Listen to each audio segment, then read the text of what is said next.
عمران خان کے وکیل سلمان صفدر صاحب کی 3 گھنٹے کی ملاقات کے بعد یہ بات شاید اب سامنے آ رہی ہے کہ عمران خان کو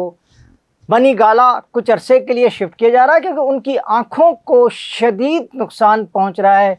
ذہنی سکون نہ ملنے کی وجہ سے، اور بر وقت علاج کی فراہمی میں تھوڑی سی تاخیر کی وجہ سے ان کو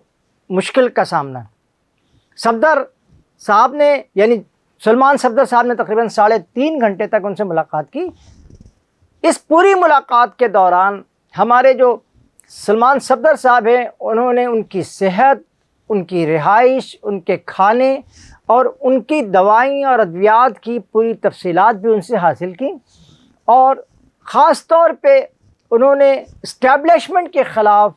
جو گفتگو کی اس کو سلمان صفدر صاحب نے اور پوری کسی بھی سلمان صفدر صاحب نے جو سپریم کورٹ کے فرینڈ بنا کر بھیجے گئے تھے، انہوں نے اس سلسلے میں کوئی گفتگو باہر آ کے نہیں کی، لیکن انہوں نے تقریباً 7-8 صفحات پر ایک مشتمل رپورٹ بنائی ہے، اور اس رپورٹ کو جو ہے وہ سپریم کورٹ میں داخل کر دیا گیا، کیونکہ وہ سپریم کورٹ کے طرف سے ڈپروڈ کیے گئے تھے کہ وہ عمران خان کی صحت کے بارے میں اور ان کی خاص طور پہ ان کی آنکھ کے بارے میں اور ان کی دانت کے درد کے بارے میں تفصیلات معلوم کریں، اور آ کر کے ان کے علاج کی کیا سہولتیں ہیں۔ معلوم یہ بھی ہوا ہے کہ عمران خان جیسے یہ تمام ہی مریضوں کا وہ کہ وہ اپنے خاص ڈاکٹر سے علاج کرانا چاہتے ہیں، اور عمران خان بھی ایسے ہی چاہتے ہیں، لہٰذا ان کے علاج کے لیے یہ اطلاعات آ رہی ہیں۔ اس کے ساتھ ہی قاضی جاوید آپ سے یہ بھی گزارش کرتا ہے کہ آپ میری ویڈیو کو وائرل بھی کر لیں، اور بہت مہربانی ہوگی کہ آپ اس کو سبسکرائب بھی کر لیں اور شیئر بھی کریں، اور میں خاص طور پہ یوٹیوب کا بہت شکر گزار ہوں جن کی وجہ سے یہ سارا کھیل جو ہے وہ بہت خوبصورتی کے ساتھ جاری ہے۔ دوستوں، میں بتا رہا تھا کہ عمران صاحب کو جو ہے وہ بنی گالہ شفٹ کرنے کی تیاری کی جا رہی ہے۔ یہ کیسے ہے؟ اس کی وجہ یہ ہے کہ آپ کو میں نے پہلے اپنے شروع میں بتایا کہ جناب ان کے جو عمران خان کے وکیل صاحب تھے ایڈوکیٹ سلمان صفدر صاحب، انہوں نے سپریم کورٹ میں ایک درخواست دی کہ ان کی موکل کی طبیعت بہت زیادہ خراب ہے، اور خاص طور پہ ان کی آنکھوں میں جو پہلا انجیکشن لگایا گیا ہے تو اس انجیکشن کی وجہ سے ان کی آنکھوں سے نظر نہیں آ رہا۔ اس خبر کے آتے ہی، اس بات کے معلوم ہوتے ہی سپریم کورٹ نے جناب صفدر صاحب کو یعنی سلمان صفدر صاحب کو پرمیشن دی کہ وہ جائیں اور جا کر کے عمران خان کی تفصیلی رپورٹ، جو ان کو کیا تکلیف ہیں، کیا مسائل ہیں،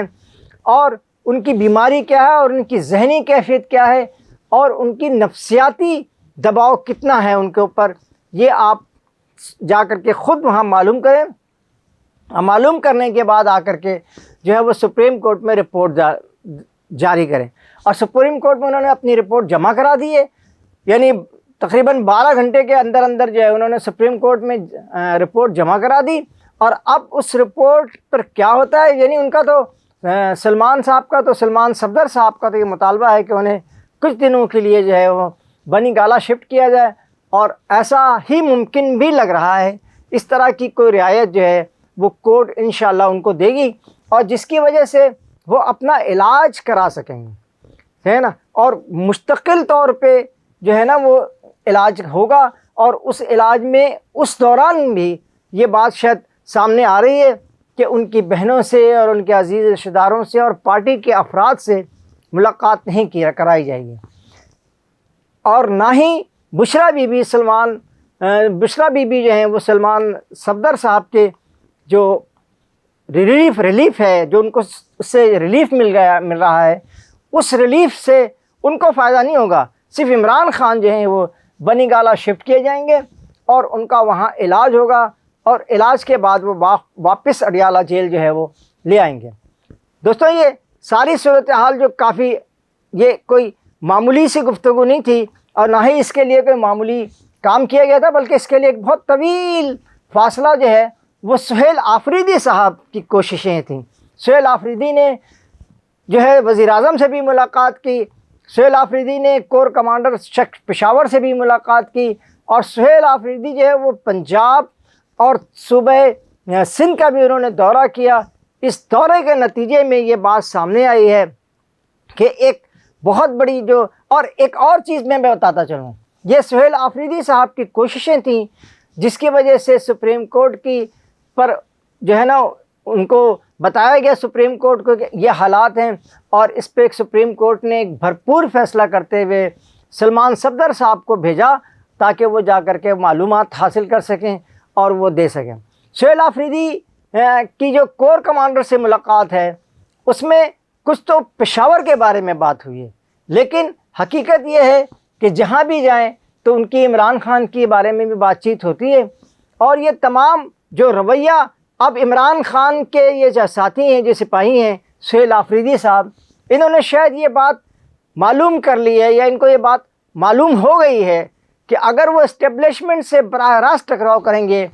تو اس کا نہ صرف عمران خان کو نقصان ہوگا بلکہ یعنی خیبر پختونخوا کی جو عوام ہے وہ بھی براہ راست اس سے متاثر ہوں گی۔ اور آپ کو معلوم ہے کہ پچھلے دنوں ایک بچی نے جو ہے وہ یونیورسٹی میں سہیل آفریدی سے سوال بھی کیا تھا کہ 13 سال تک جو ہے نا تحریک انصاف نے جو ہے اس صوبے میں کیا کیا، ان صوبے کے عوام کے لیے کیا کیا، تو یہ شاید یہ بھی ایک سوال بڑھتا جا رہا ہے۔ اور اس کے علاوہ سہیل آفریدی نے ایک ایسی ڈپلومیسی شروع کی ہے جو وہ عمران خان سے ملنے کے بجائے عمران خان کے ملے بغیر ہی جو ہے وہ عمران خان کی پالیسی کو آگے بڑھا رہے ہیں۔ دوستوں، یہ ساری صورتحال ایسی ہے کہ اس میں ایسا محسوس ہوتا ہے کہ اب عمران خان کی یعنی تحریک انصاف کی اور جو آپ کا اسٹیبلشمنٹ ہے اس کے درمیان کچھ جو غلط فہمیاں بہت شدید تھی اس میں کچھ نرمی آ رہی ہے۔ ایک اور اس سلسلے میں بات بتاتا چلوں کہ علیمہ خان صاحبہ جو ہیں انہوں نے بھی پچھلے دنوں مریم نواز جو وزیر اعلیٰ ہیں پنجاب کی، ان کی بڑی اچھے الفاظ میں تعریف کی اور انہیں بتایا کہ یہ جو بسنت کا تہوار کیا اور اس سے جب پورے علاقے میں خوشی سی لہر دوڑ گئی ہے تو اس پر ان کا بے انتہا شکر گزار ادا کیا، بہت تعریف کی۔ اور وہی انہوں نے نہیں کی بلکہ نورین نیازی یا ڈاکٹر نورین نیازی صاحبہ جو ہیں عمران خان کی بہن، انہوں نے بھی مریم نواز کو بہت اچھی طرح سے اچھے الفاظ میں خراج تحسین پیش کیا۔ تو دوستوں، دراصل اب یہ بات سامنے آتی جا رہی ہے کہ یہ سہیل آفریدی کی کوششیں اور کچھ جو پارٹی کے لوگ ہیں ان کی بھی چیزیں سامنے آ رہی ہیں۔ لیکن ایک بات میں آپ کو بتاتا چلوں کہ قومی اسمبلی میں جنید صفدر صاحب کی جو بغاوت ہے تحریک انصاف کے خلاف وہ بھی کچھ زیادہ نمایاں ہو رہی ہے، اور اسی طرح کہ ظفر صاحب جو ہیں وہ جو سینٹ میں ہیں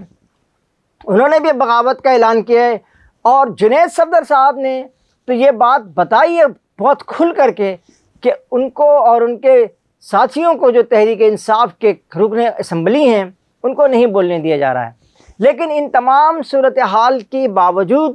اب اسٹیبلشمنٹ اور عمران خان کے درمیان جو بہتر تعلقات سامنے آ رہے ہیں اس سے لگتا ہے کہ مارچ کے دوران میں یا تو کسی حکومت کو ڈبل مارچ ہو جائے گی یا مارچ جیل سے نکل کر کے عمران خان عوام میں آئیں گے اور بنی غالہ کو دوبارہ سے آباد کریں گے۔